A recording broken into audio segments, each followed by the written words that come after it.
辦公室風水三大禁忌。你每日坐喺辦公室，可能淨係偷走你嘅財運同埋貴人，係咪覺得同事升職加薪，你就越忙越窮呢？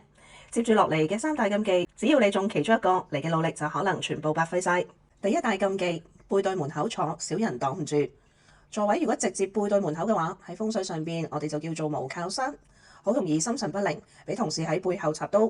如果可以嘅話，梗係快啲可以換個位啦。第二大禁忌就係頭頂有煞，大家而家可以即刻望下你嘅頭頂有冇類似好似消防花灑頭，或者係吊燈，甚至乎好似刀片狀嘅燈盤，呢啲我哋都叫頭頂有煞，會對健康造成損害。如果可以嘅話，梗係盡快換位啦。最後一個禁忌，90%嘅人都會忽略，就係左低右高。好多時我哋都會將啲文件啊，或者係我哋工作台上面做一啲嘅佈置，但係好多時我哋都會忽略咗，我哋其實正確嘅格局係需要左高右低。喺風水上面，我哋叫左青龍右白虎。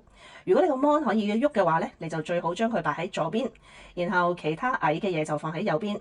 左邊嘅話，亦都係擺一啲可以動同埋會有聲嘅嘢，例如電話。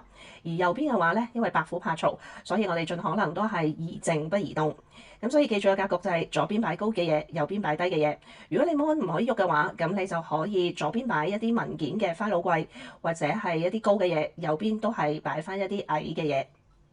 而家你就即刻翻去檢查你嘅辦公位，三個禁忌中你中咗幾多個？可以即刻調整，睇下3日裏邊有冇變化。